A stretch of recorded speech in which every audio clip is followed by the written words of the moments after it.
How's it going, folks? Welcome into Overtalk. My name is Kid Liquid. As always, I'm joined here by a great panel of fellas.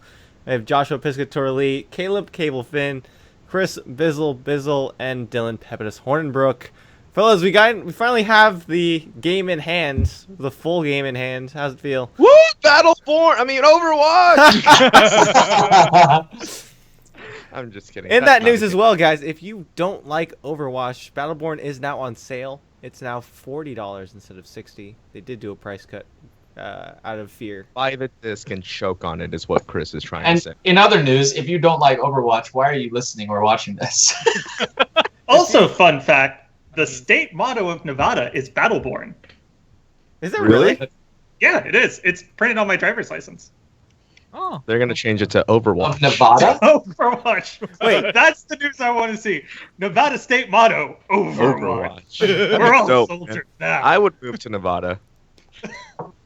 You would move to Nevada. You heard it here Oh, first. What happens if, like, cities in Nevada actually just started changing their names to the maps in Overwatch? That'd be dope. That'd be sick. Where would you want to live?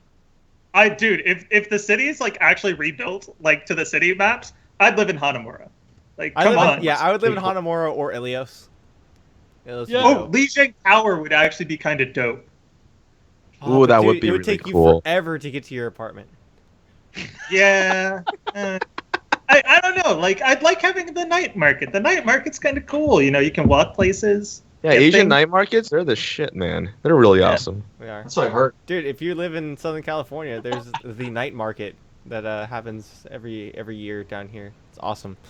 But we're getting real sidetracked. But guys, so we've been our first episode of Overtalk was December 2nd. So we've been running this show for about 6 months now.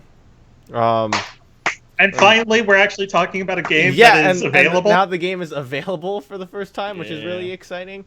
How much? Who's put the most time in? Actually, I know we're all like really busy and working. I think Wait, so far since the release? Yeah. How much? Has anyone like sat down and really been able to grind a bit, or has it been 14? Bizzle has because he has no real job. You can tell by the Wow. Today. Dude, he actually like travels. He's got the real beard. He's the beard going. Dude, I was. Go to migrant workers, man. during Do we launch. count that? Oh shit. God. I could not play. I could not pick up my copy of Overwatch and play during launch. Ugh.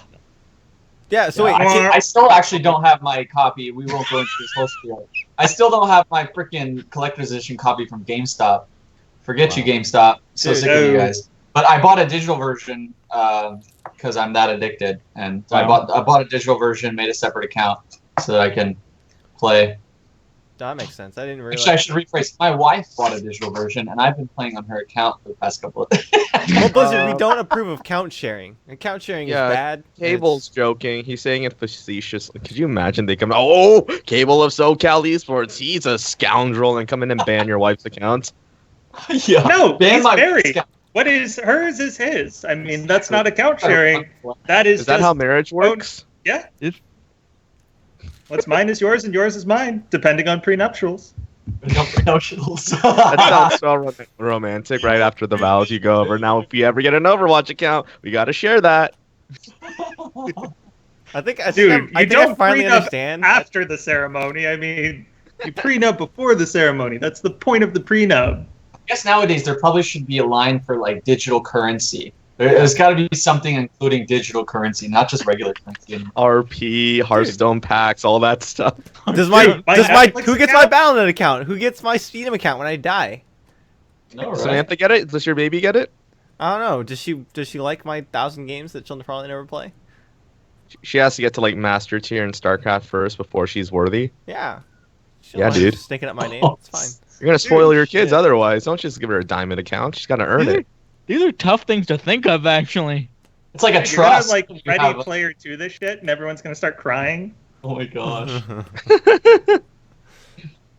No, so guys, So to answer your original question, I think Dylan has played the most out of all of us. Probably. Yeah. So Dylan, what? I like. How I'm- much have you sunken in? Like, is it a insane amount here? I'm like level 14, 15. Oh, okay, that's not bad.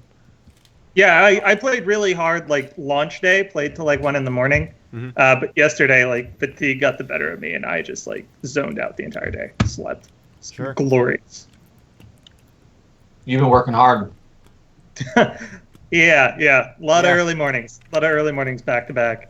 Speaking of which, congratulations on the theater thing, because that was awesome.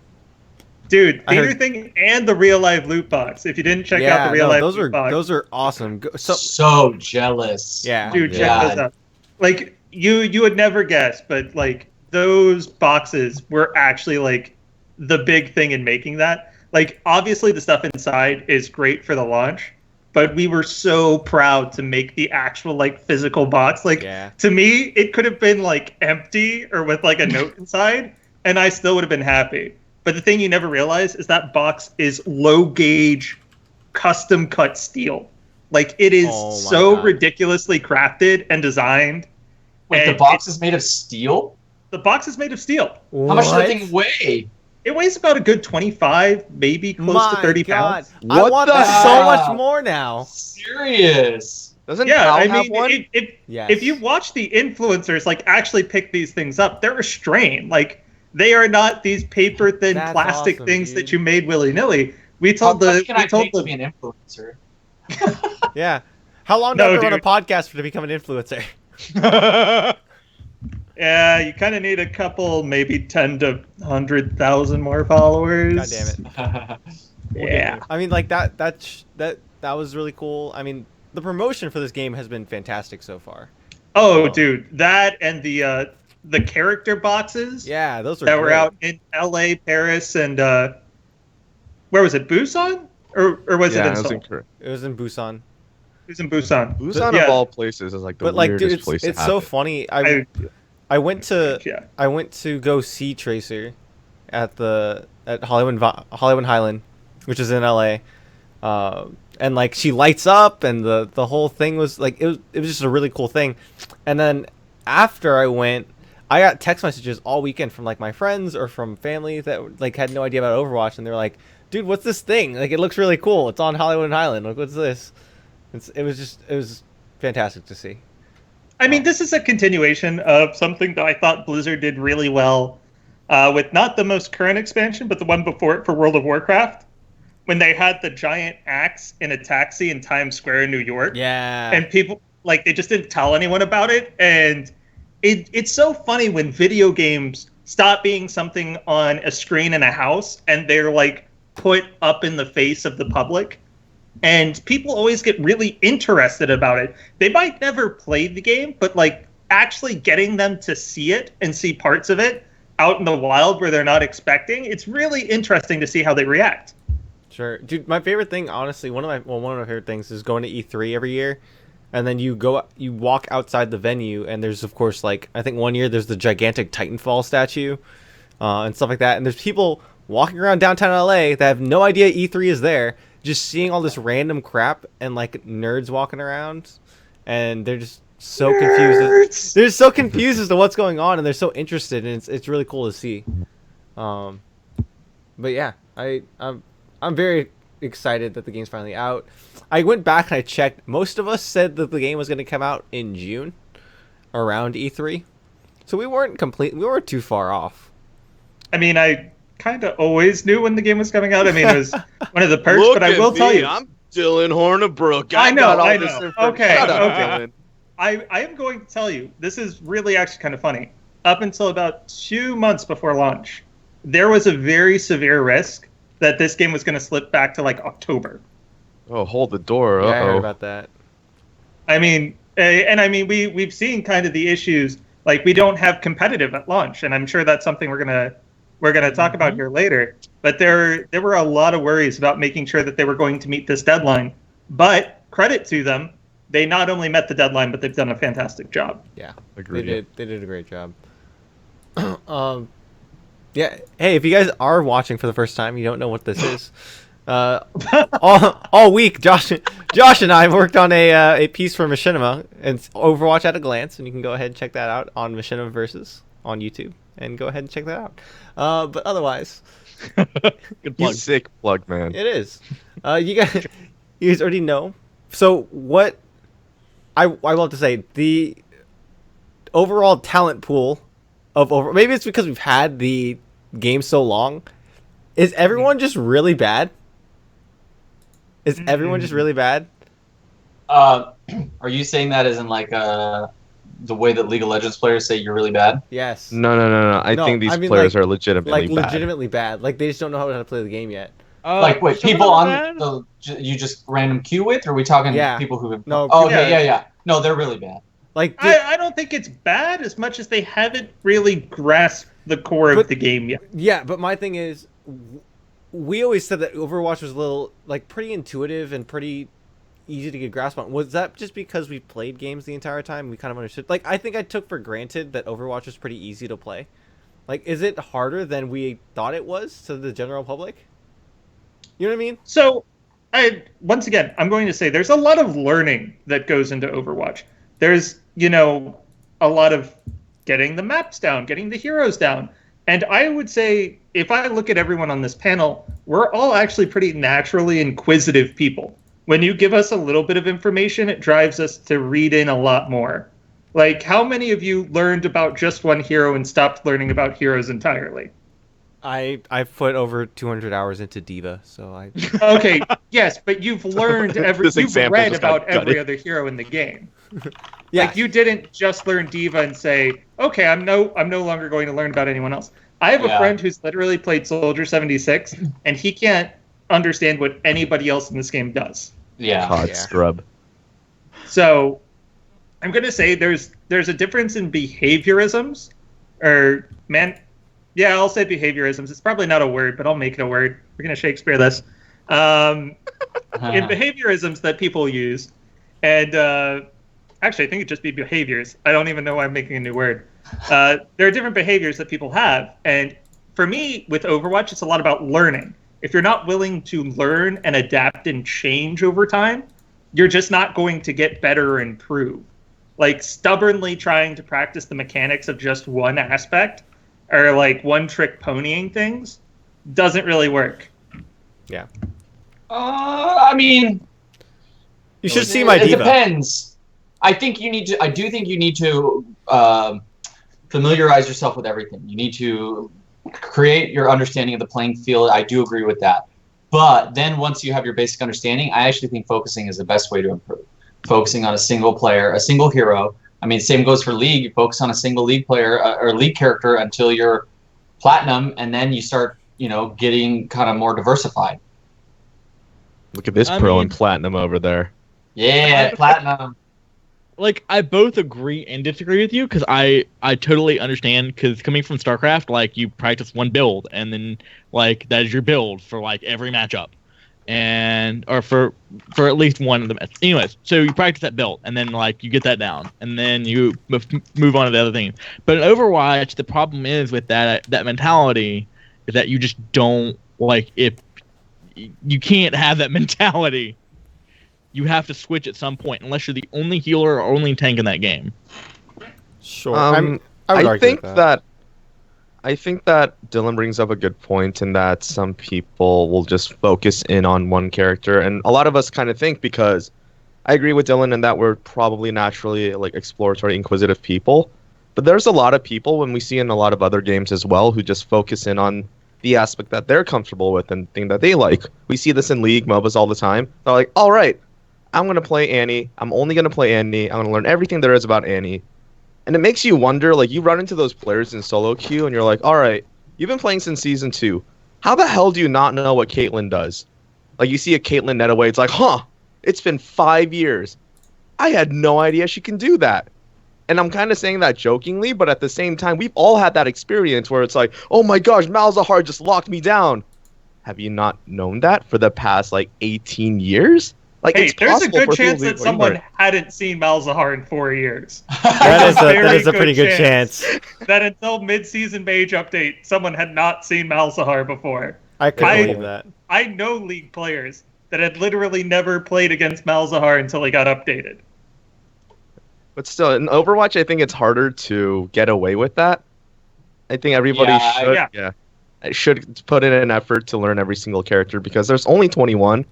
And personally, the best way I learn is to actually get hands-on and learn through actual first-hand experience. But maybe some people are more passive learners or more observational learners. But for me, like, I need to actually sit down and play with them, and that's how I absorb all that information. So Yeah, and I will say for myself, I'm a utilitarian guy.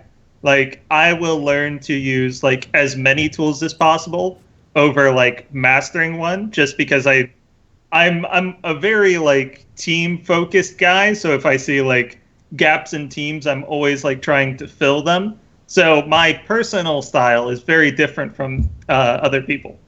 Sure. I mean, for me, coming as kind of a one trick, right? From my perspective, like for me, it's more of yes, I know Diva, and yes, I know everything that she can do, and everything kind of the way that she functions, the way she works. But I also understand the other heroes sort of in relation to her, Right. at a deep level, and I think deeper than most people do, and I think that's honestly more important than like. Sure, I don't know the right situation to ult as soldier, but I can kind of feel out when is the right time to ult so I can counter or react to it. Or like when they are going to ult, if that makes sense. And I think understanding not only understanding each character, like you can understand the characters, that's fine, and the heroes themselves, but until you understand their relationship to each other, then I think you haven't really grasped the core of the game yet. Does that make sense? And not only how you go against other characters, but And how with you them work as with well. characters on your Yeah. own team. Sure. Like, synergies go both ways in this game, and that's something I think a lot of people are really having to think about now. Because we don't really, truthfully, deal a lot with synergies with your team in League. You're much more focused on your counter synergies than I you would are. argue with that. Yeah, it depends on your level. And truthfully, like what role you play. If you play support, of course, you're always worried about it. But with like solo queue laners, solo laners, they're always on about the counter. Solo laners. Solo laners. Oh god. Yeah. I don't know. So we have I was gonna say something. Oh, so we have a tournament coming up, guys. We have the biggest tournament of the Overwatch season so far, the Overwatch's lifespan, coming up this weekend with Esports Arena and in Santa Ana. Something that me and Josh are both competing in. And so what are we thinking of that? What are we thinking of sort of the way, the style at which these tournaments are starting off, right? We've gone through it quite a bit, but we're starting to get now a more kind of honed in perspective of what these tournaments are. Okay, first question, most important, is Overtalk your official sponsor slash person Always you my represent? official sponsor. Is Yeah, it- we're all going to be walking in wearing different jerseys. Like, Chris is going to have an Overtalk one on. I'm going to have some weird League of Legends Cal State Fullerton one on. Everybody's just going to rep their own team. Yeah, it's gonna be a thing. I like it. Leha Punch. To answer your question, I mean they're good. Like I think the way the tournaments are starting out and the way they're being put together is really, really nice. I'm looking forward to seeing how this works out because I think this is the first big one since launch, right? Yeah. I mean, The first LAN at least. the only thing that I'm sad about is that it's Esports Arena doing it, and so the tournament bracket format is not the best, and I'm not entirely sure how the production's going to work. Yeah, that's going to be an interesting thing to see. I'm really happy that let me rephrase.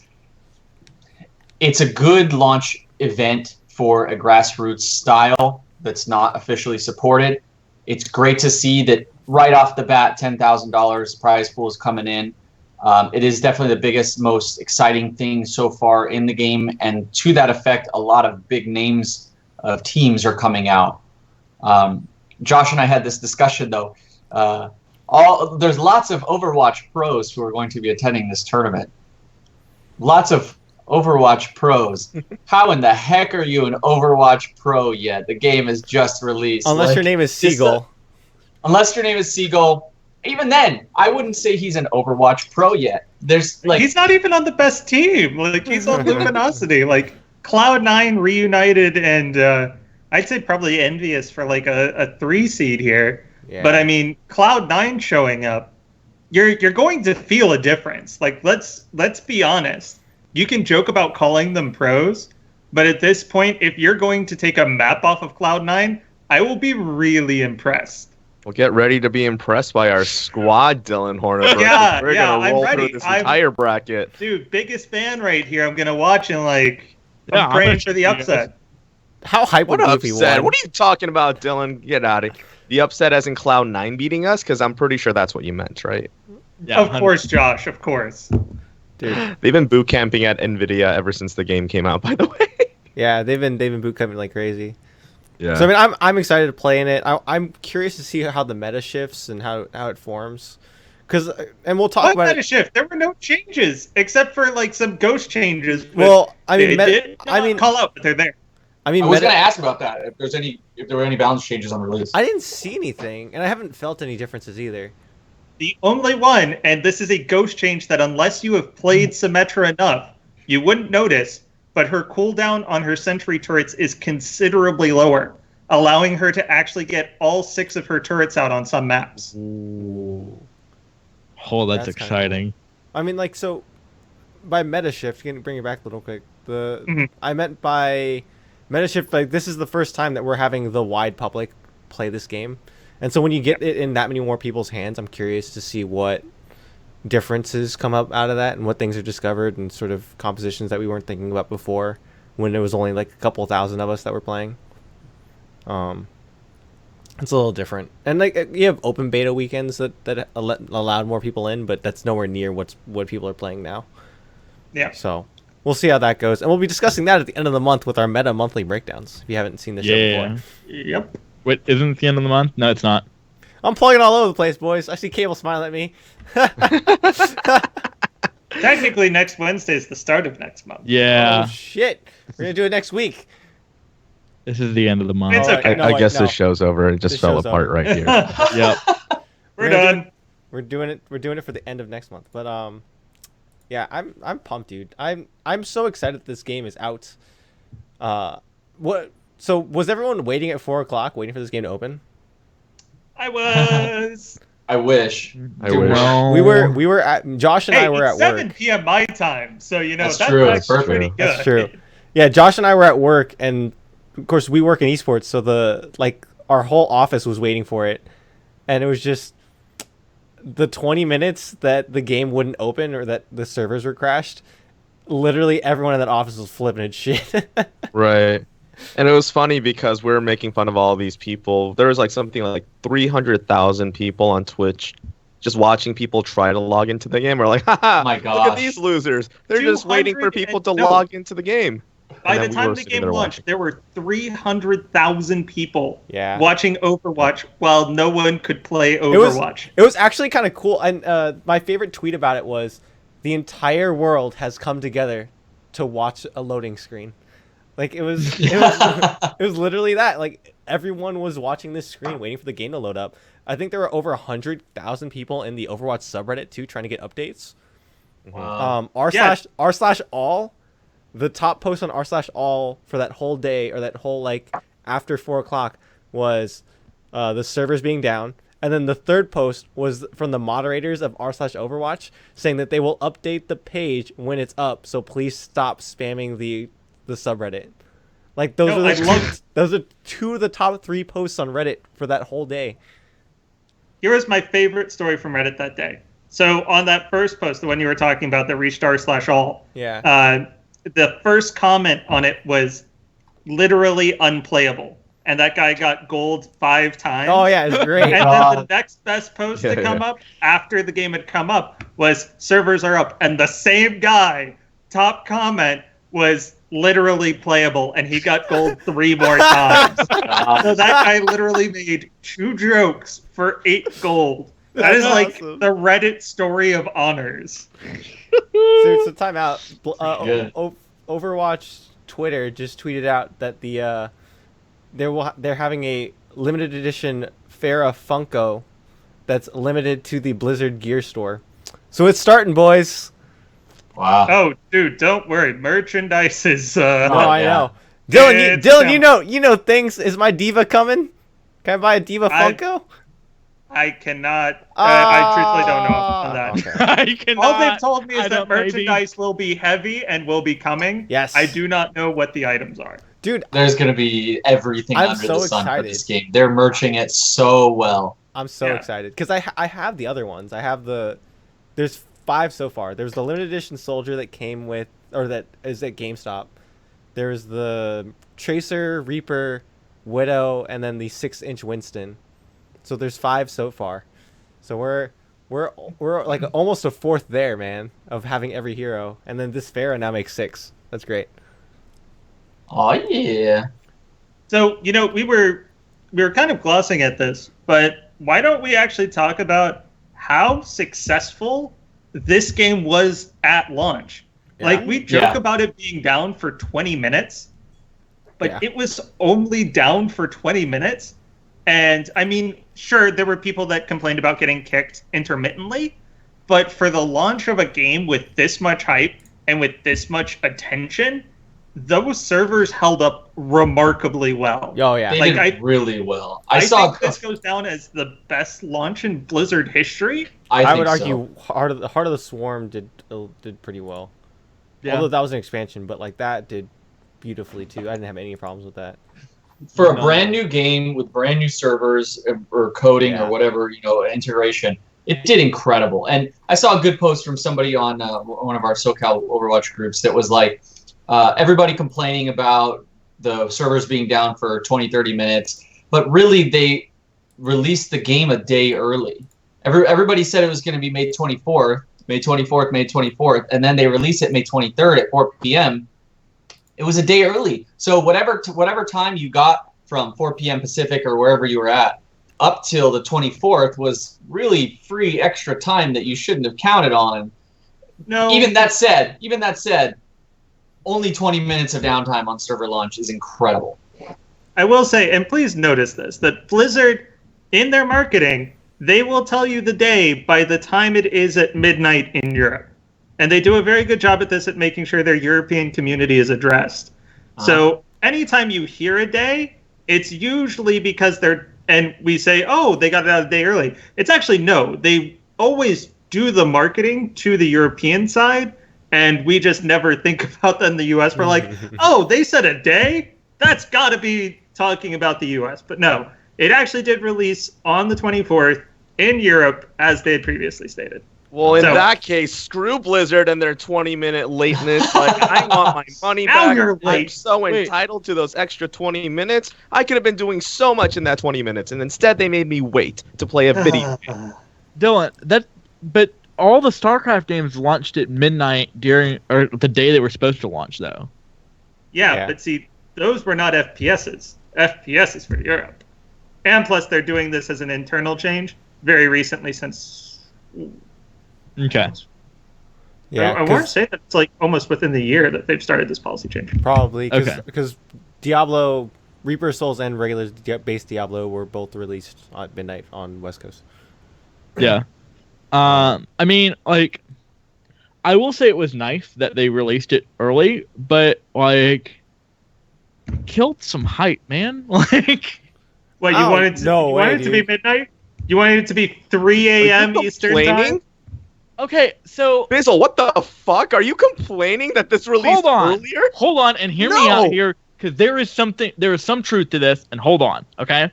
So, even if I ordered from Amazon, right? Overwatch, or not Overwatch, like, any, like, release party for a game, Heart of the Swarm, whatever, like, those were really interesting and really fun to me, right? Going to a midnight launch party of a game is awesome, right? I did it for Wings of Liberty, Heart of the Swarm, etc., etc., etc., right? There was nothing like that. And I think we're just going away from that, which is sad to me. But Well, it's because we no longer have physical copies. Like, I mean, that used to be one of the big reasons why these launches happen. Like the Halo launch, where, you went to a store to buy the physical copy because that was the only way Oh you were my getting the God. game. Dude, They don't knew you remind were me. being... The Halo 2 launch was ridiculous. Yeah. Line through the roof, man. I mean, like,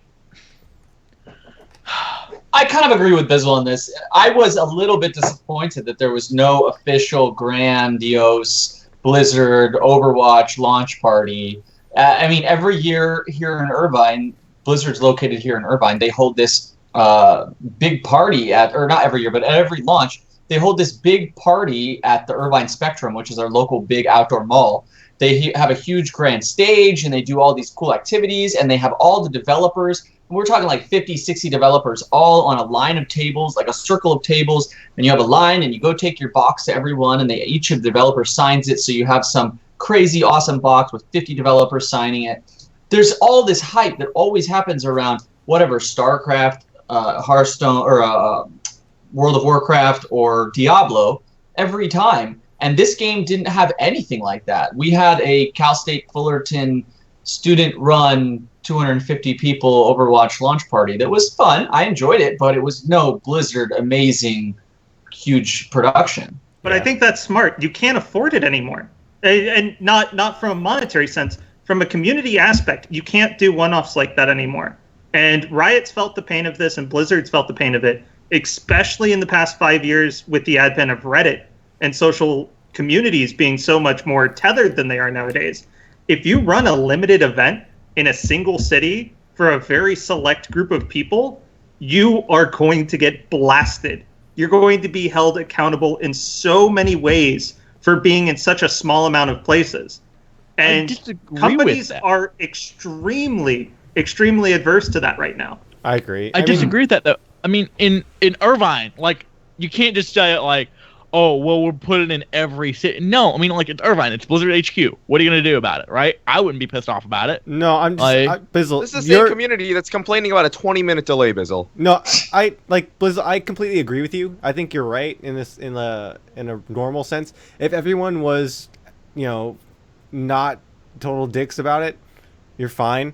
Remember, you're talking about a community that, again, like Josh said, complains about 20-minute wait times, that is extremely entitled and thinks they deserve stuff. Like 6 minutes of only watch, 6 months of only watch. Yeah. Like, Bizzle, let me share one of my experiences with you. I ran LCS viewing parties for almost 2 years to a year and a half now in theaters across Europe and in multiple nations. No matter how many countries I put it in, I would have someone saying, why is this not in Czechoslovakia? Why is this event not in Boston? Even if I'm in 15 or 65 cities in the United States, someone will complain to me about it not being in Sioux Falls, South Dakota. Like, to be fair, literally, I did bitch at you for the theater event not being in Louisiana. Wow. Exactly. You're part of the problem. Now, our events are not super premium. Like, they are a mid-sized premium because we try and find, like a healthy balance. But seriously, like, if you did a premier experience in Irvine, California, the online community would be at your throat. And they were. When the 3 events were in France, in LA, and in Busan, there were angry fans in Korea, there were angry fans in the US, there were angry fans across Europe. Why was this not in Berlin, arguably one of the bigger places? Why was this event not in London? Anytime you do very select few premium events. With all the other launches of games, though, like Legacy of the Void or the Diablo expansion, like, was there this outrage for that? Which happened, like a year and a half ago at max? 2 years ago? But this is the evolution of the community. They're so much more entitled to what they think they should be getting now. You just can't get away with it. And then at the same time, are these launch events a necessary thing anymore? I mean, they have to serve a purpose in creating hype, drawing all this press attention, blah, blah, blah, putting a spotlight on it. But the fact that Overwatch has been plastered all over the internet for the past 8 months, especially nowadays with the release of the shorts, in addition to everywhere I look, it's Overwatch, Overwatch, Overwatch. Do you really need another launch event? Like, at this point, when you can get games online, like you said, there's no physical media that you actually have to go out and obtain. Like, you may as well just stay home. Everybody's already hyped for it. Like, the launch event is essentially you jumping online at 4 p.m. or 4:20 p.m. Blaze it. That's why they did it. Yeah, I saw a post on Facebook from one of my Blizzard friends. It was said, secretly, we just wanted to launch the servers at 4:20. It's like, why do we need a big launch event in Irvine? Like, Irvine, everything closes at 9 p.m. anyway. Like, who cares? I get it. I do. Like, I understand. But, like, at the same time, it's just like, all right, kids, come on in, fine. Like, it... I mean, to me, though, it felt very grandiose. Like, and maybe it's different because we work in gaming and we work in esports, and so like the environment that we were naturally in at the time was very on task. Like, so Yeah, I mean, I'm guessing if you work is esports.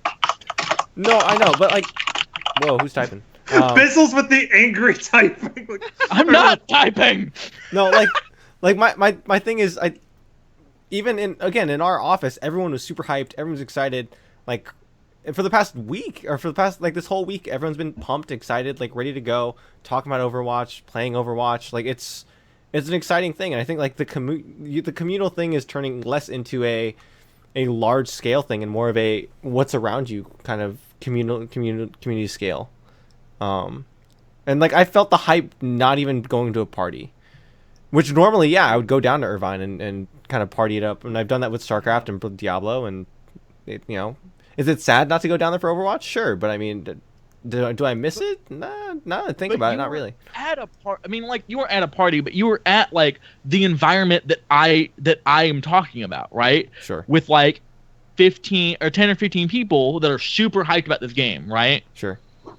So, like, I don't know. And, like, I am the same way about movies now that are releasing at 7 p.m. instead of midnight. So, like, apparently I'm in, like, the grand old days. Jesus, I'm getting old. Like, Caleb's shaking his head over there. You know, I as stupid and unfortunate as it sounds, I was just feeling the same way right now, in that I kind of miss the old-fashioned, like, kind of glamour and glitz of putting on these launch parties. I think that it was something really neat and cool. I didn't attend all of them. Some of them I watched online, and I wasn't even able to go to the local mall near me.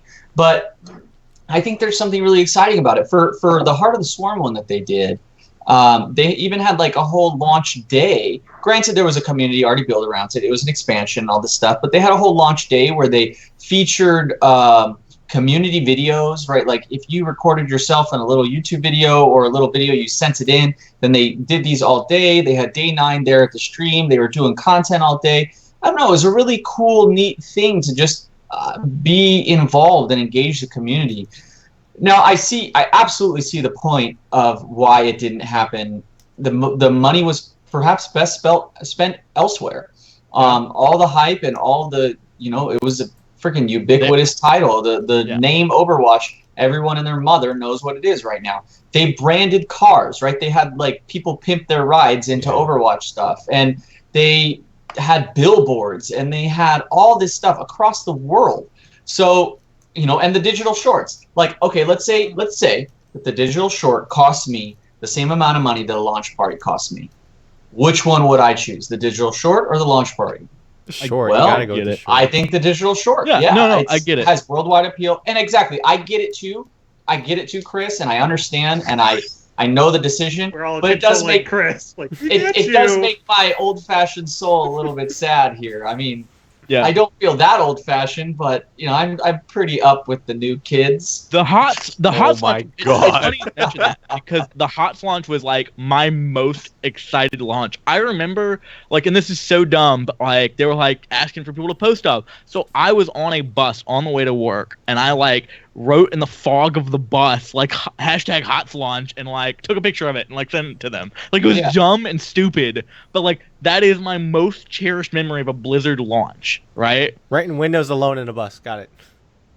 And, Look where that game went. It was like I feel like we're complaining here about this launch not being everything we wanted it to be, and that's not what I want to come out of this.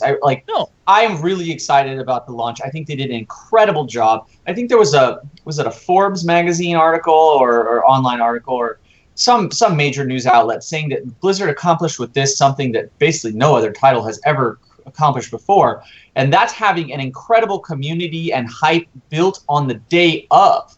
Yeah. I mean, the day of... This is largely an extension of their pre-existing community. Yes, that's true.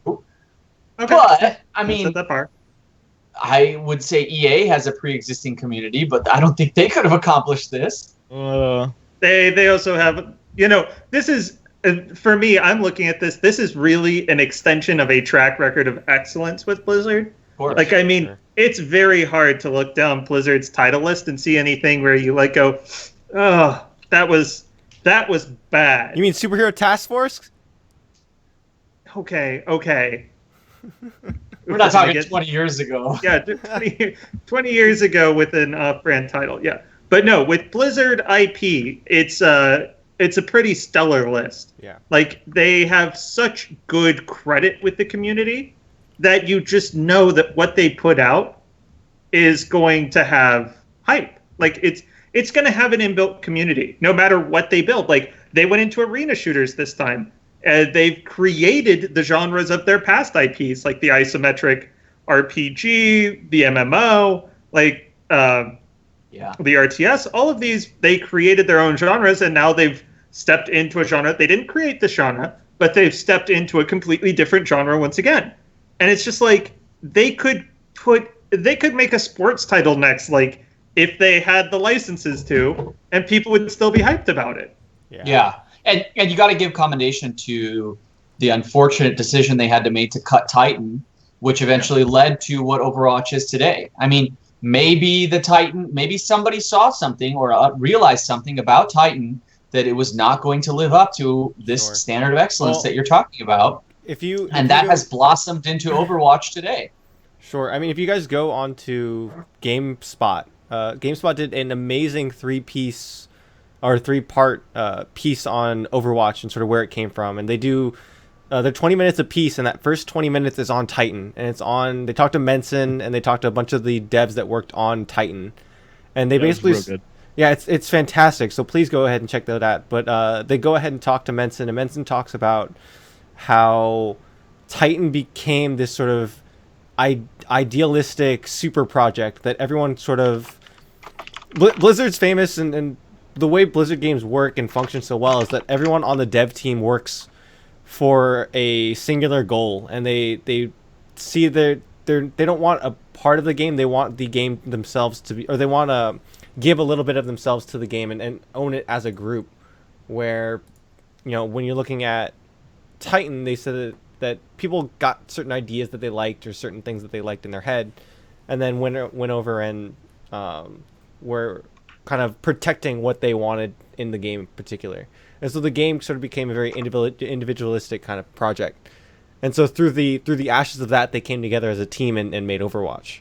And they went back to the drawing board to find something they all really enjoyed, which was kind of the basis of Quake and Half-Life 2 Arena and that kind of stuff, which is an incredible story to hear. But yeah, it's just you can feel, I think Overwatch, the thing more so than anything else, you can feel the labor of love that went into Overwatch, and you can see the attention to detail and sort of the passion that Blizzard had for this, even more than I could see in like other Blizzard games, which is a lot to say because there's a lot of attention to detail in those, but Overwatch is a different monster, man. Like I don't think I've seen a game like this in a long time that has this much love put into it. Yep, I fully agree with you. It's absolutely astounding. And it's so cool to be a part of the launch, even just as a fan. It's so cool to be a part of the launch as, somebody in the industry. It's amazing. I'm so in love with this game, and I think it's incredible what they've been able to accomplish. And even things that they've done so well. Like, I'm sure you guys saw the little fan art drawing by the little girl that then got turned into a fan art, like an actual concept art by the creative artist. I mean, things like that, you don't... it's not forced, but it's people working really hard around the clock. And it's amazing. Yeah. Yeah. It was good. And I mean, like, if we want to just talk about show of emotion and love that they put into this game, let's rewind the clock 2 years ago. Chris Metzen on the BlizzCon stage announcing this game almost in tears. Yeah. Like, he was so happy. Now, he couldn't have cared less what happened to the game after this. He was just so happy to share the game, the idea of the game, with the world, that it almost brought him to tears. Like, that is... And he said that he looked... what made him cry was that looking at the faces in the front of the crowd, the dev team that worked on it and was kind of survived through the ashes of Titan and came out with this brilliant thing. That Well, he and was one of the excited things see. to come in the wake of Titan was they really shortened the team. Yeah. Titan was an extensive team. Like I've heard some estimates that are like a fourth to maybe even like a half of all of the devs at Blizzard were working on Titan. Yeah. Like it was an enormous cast, and they slashed it dramatically for the Overwatch team. They really wanted to make it a small, dedicated team. So when you work that tightly with that few people for that amount of time, and you see them in the audience like thumping their legs while you're about to announce this, I couldn't imagine it. I would have broken down like right there. So credit to Chris Metzen for at least being able to carry on the show at that moment. Right. So guys, we have about 10 minutes left in the show, and we haven't touched on one thing. When the next set of emotes Nerf Bastion. Sorry. when the next set of emotes and victory poses and skins come out, Oh god. all I want is for there to be a new animation for Soldier 76 where he punches people with a piñata. That should be a skin at least when you melee a pinata comes when out. you melee a piñata comes out. I need that in my life. Are you serious? Like I want like Batman Soldier 76 now, because that's what he was. He was like if Clint Eastwood was played by Batman, but Clint Eastwood decided that the bat suit was like not manly enough, so he's like, you know what? I'm gonna get some road leathers. Batman now wears road leathers.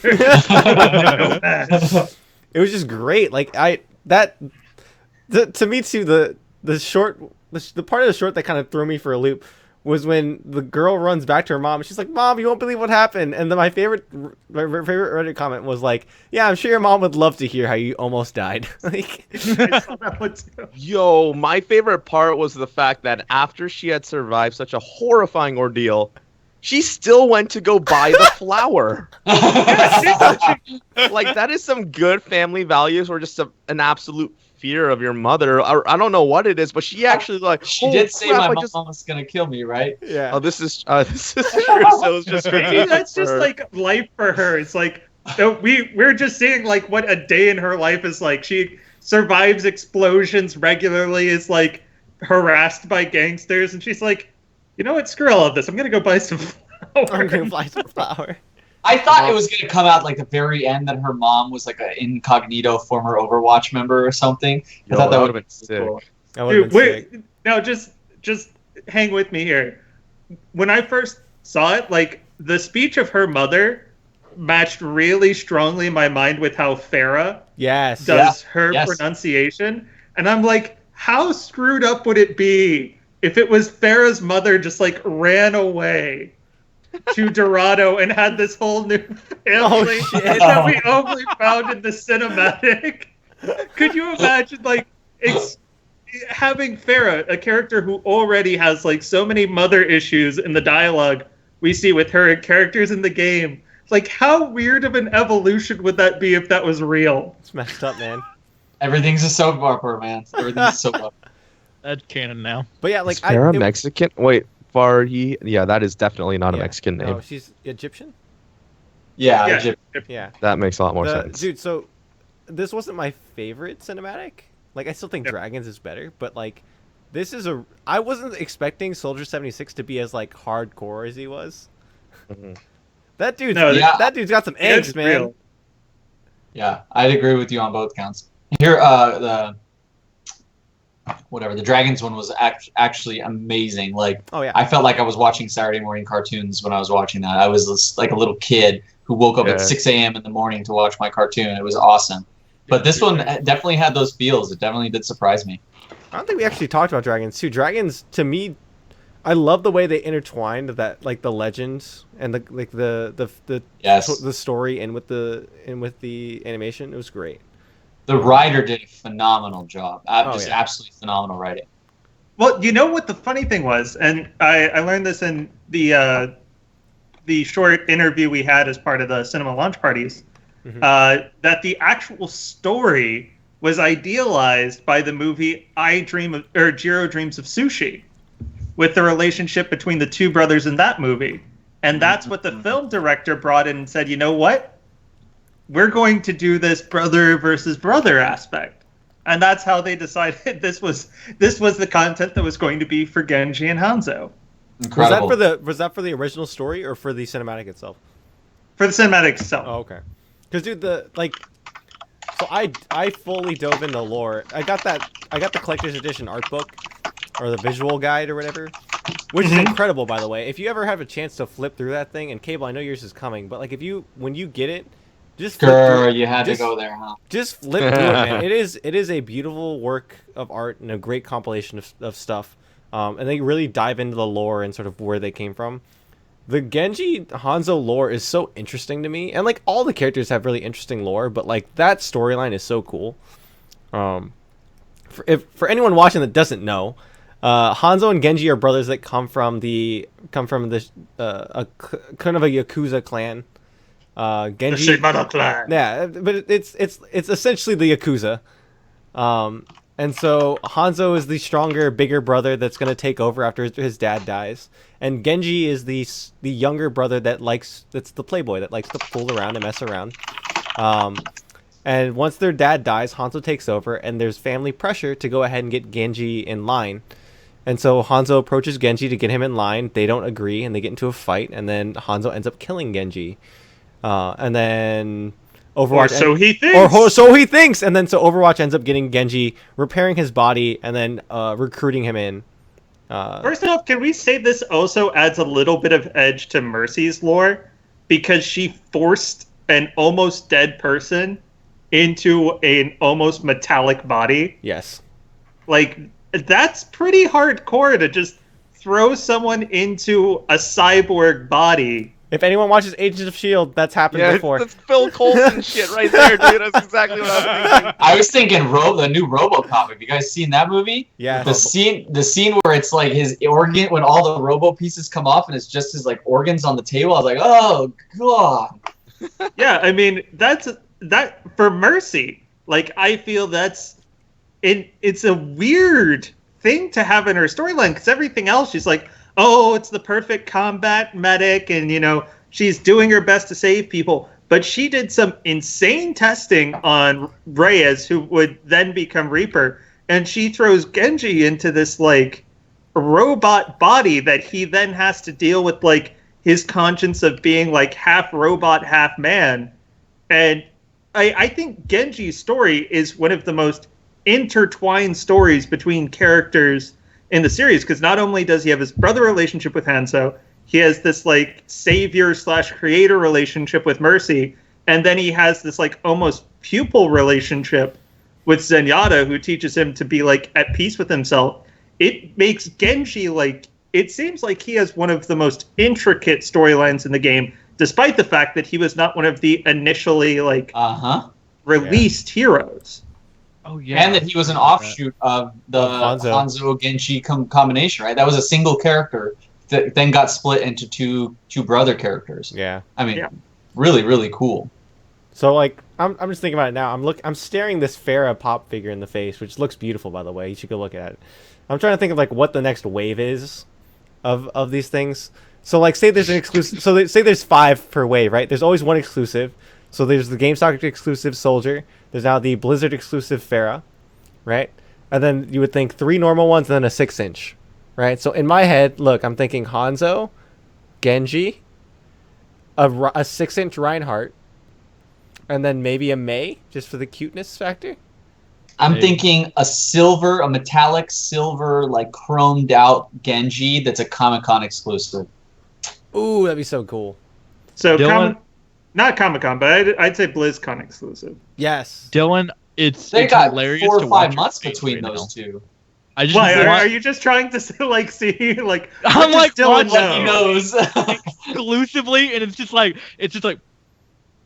Dylan's pretty good, man. I'm Dylan, pretty good. No, here's the thing. I actually don't know anything about their merch plan. Like, I don't know any exclusives or particulars. So don't try and read too much into my face. I know about the But shirts. I will say, from a business perspective, it's going to behoove them a lot more to start making the merchandise exclusive to their own store. Yeah. Because obviously this is the long run profits of the game.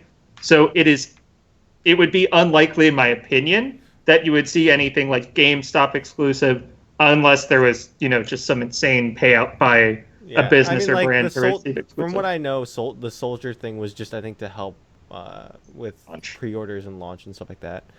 But yeah, the San Diego Comic-Con pop exclusive, it sells out every year, and then turns around and sells for like $400. Well, sometimes they become standard too. Like the Baneling Zergling reversible plush was a Comic-Con exclusive. That's right. And then eventually they just put it in the store. So I could see them doing like a short time exclusive kind of deal. Wasn't it a different color at Comic-Con? Yeah, they'd always do like different color, different little thing. Like they had what's his name from the Goonies, Sloth from the Goonies, who had like a Superman shirt on. That was a San Diego Comic-Con exclusive or something. They always do like a little, just like they take the same model and they just tweak it a little bit. They paint something on his chest. Yeah. Dude, but I mean, I think if they start doing Overwatch characters with their skins, I'm gonna be broke. Oh boy. No, okay. One important aspect that I do at least want to touch on, maybe even 5 minutes. I'm sorry if we go over. No, go for it, man. It's release day. Let's go for it. Competitive was not there at release. Yeah. We knew that was Thoughts coming, and expectations of competitive coming next month. I mean, we knew this was coming. They announced when the game first came out, or when the game was first put into beta, they announced that the competitive wouldn't be launching with the game. From the system that we got during the open beta or the closed beta too, I don't think it was particularly ready. So I mean, I'm not surprised. Now, I'm okay with competitive being a bit late.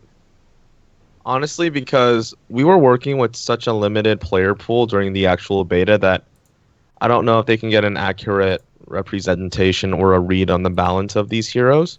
That's the best reason I've heard so far. Yeah, so I feel like a month of just getting hard data gives the competitive or the balance team a little bit of a chance to really attack this balance issue before we really get competitive into it. Like, I know everybody's chomping at the bit to get into esports, like me especially. Like, I've casted 2 tournaments already and the game hasn't even come out. Like, I want esports to happen, like now, but I think it's really healthy for the game to let it breathe a little bit. The game just came out. Give everybody a chance to actually get the game and play it, because not everybody's like us. We're not going to be waiting until 4:20 p.m. to actually play this game. Some people are going to get it this weekend or a week later after they hear the hype. But if you just immediately throw competitive into the game, I think it automatically just shoves a divide into the community, and I don't think that's good for the community and just the crowd in general, man. Like, give it time to breathe, and then once the game kind of develops a life of its own, they kind of get the king's out. It's like, all right, let's tackle esports now. Well, it's the kind of thing. No, that's good. That's a second reason, even, because your first reason was just let the balance of the game come out, but your second reason is let the community understand it. And I think maybe that's a lesson they learned from StarCraft. StarCraft is an overly competitive, nervous wreck game that people avoid playing because they don't want to feel like they're like in a gauntlet. And so I think that's a very good point. Your second point, even more than the first one, that let's let people have freaking fun with the game first. Sure. Let them enjoy the game and get immersed in the game, and then make it competitive. But they had fun with the game first. That's a very, very well thought, Josh. Sure. No, I completely agree. And I think the problem that you're going to run into too, when you launch a game in competitive, you're going to have people that jump straight in there. And I think they're adding a hero or a level requirement for competitive, right? 25. I think level 25 you have to hit. But like, even then, you're going to have people it's like League of Legends, right? You're going to have people grind to 25 as quickly as possible and then jump into competitive even though they're not ready. I think giving them time to do that is great. Cable. I definitely did that in League. Yeah. It's like that's not the best way to learn, and that's not the best way to do things. You need to have a solid base of where you're going. Yeah. Right, and plus Blizzard doesn't even necessarily know where they want to take Overwatch in terms of an esports direction, because I've talked with like folks at Blizzard, like either firsthand or through the chain. They're looking at a lot of these community events or other tournaments that are going on to really figure out what the best direction for Overwatch esports is, because I know for a fact that the team at Blizzard is divided on what rule set is best suited for competitive Overwatch. Because at first in competitive, when we saw it in the closed beta, it was with that whole like you play both sides system, and it took a long time. the community started out playing stopwatch on the payload maps in addition to all the other ones as well. And then we kind of shifted away from that. We start seeing more of a point system, like point values being assigned to different points and stuff being utilized. Still not sure how that's going to work out because I know Blizzard wants Overwatch esports to be, number one, like balanced, but at the same time, they want that rule set and the objective like to fit into like 3 lines, so it's not really hard for the crowd to understand how you win a series. Because right now, all the systems we have are a bit convoluted and hard to understand. So yeah, we don't even have a rule set. So let's not jump into something that we're only half-assed about. You could just honestly make like a ranked system with the current Overwatch rule set with quick play. You could make a ranked system just based off of quick play and just add in MMR and points and stuff like that. But again, like Josh is saying, that doesn't teach people nearly the correct way if they're going to be competitive in it.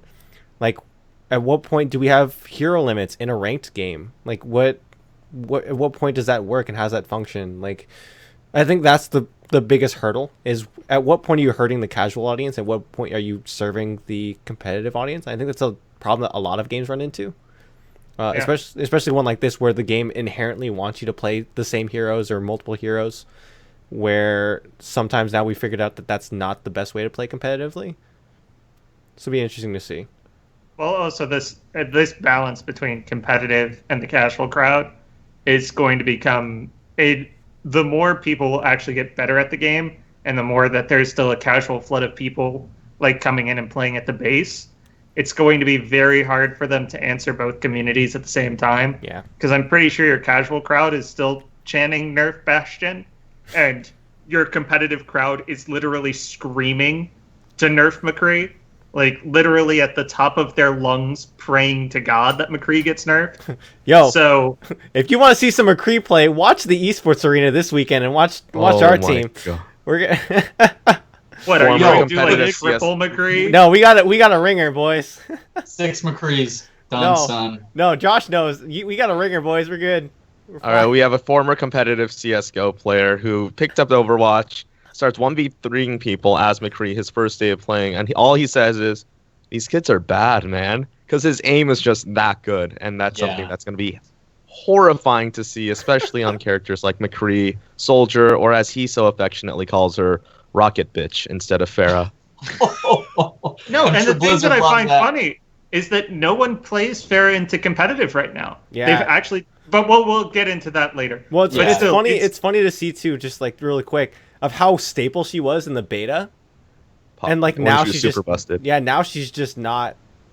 They nerfed her. Well, too now in that the people ground. have become actually attuned to playing Widowmaker, Yeah. like we knew Widowmaker was the hero Exactly. that with time would become a problem. And now that these ex-CSGO people, like you get a couple of offers from CSGO to play Widowmaker, and they're just going to be right as rain. Now, will we eventually see maybe some nerfs to Widowmaker again? I mean, she's already been nerfed once, and it was nerfed through her synergy with Mercy, Yeah. where she was no longer like getting one shots on like 250, 300 targets. I'm not sure what her maxed out DPS is right now, but she was essentially body shotting 150s. And who knows? Maybe she gets thrown into another round of that. Yeah. I would just like to say I know why people nerf or are crying Nerf Bastion. If you want a power level with any hero in the game, just play Bastion.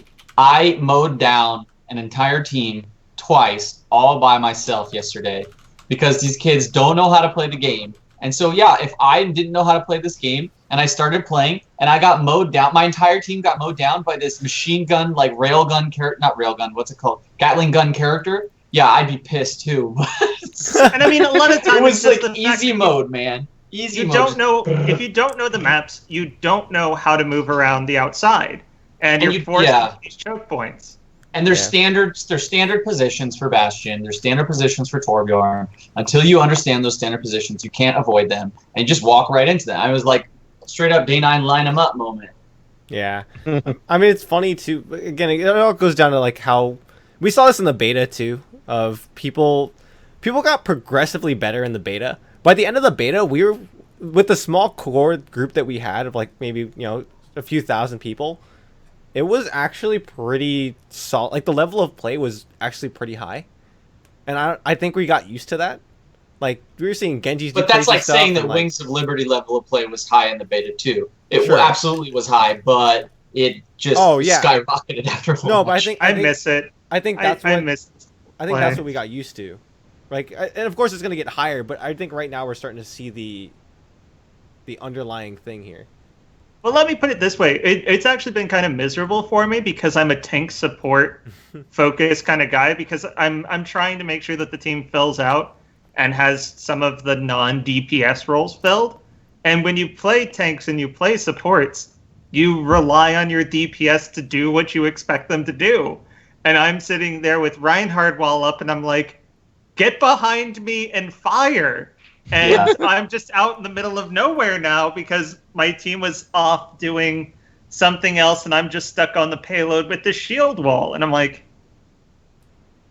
it's just like League of Legends. If you want a power level, or if you want to carry your team super hard, you have to play the high damage flashy characters. You're not gonna power level, carrying a bunch of bronzies as a tank or a support, and you just can't.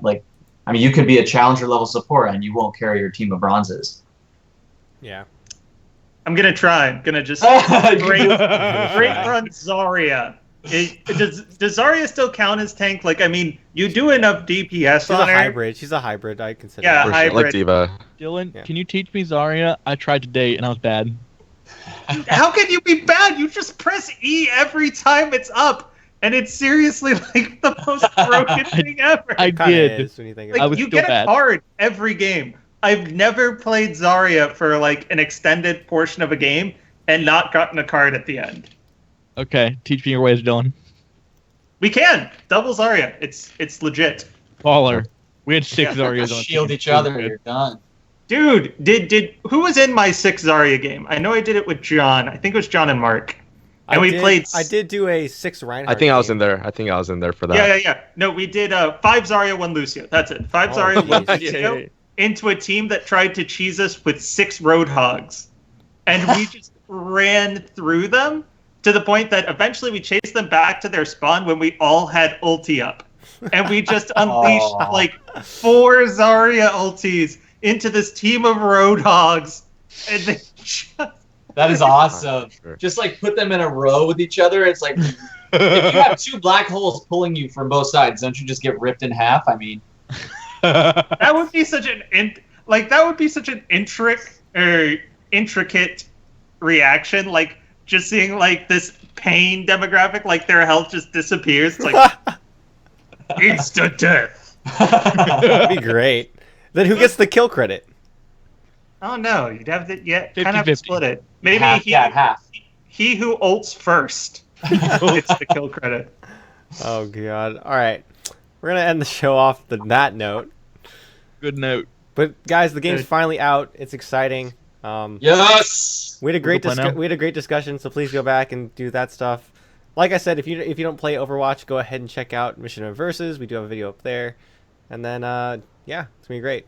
Awesome, guys. Thanks for showing up, and we'll see you guys next week. Bye.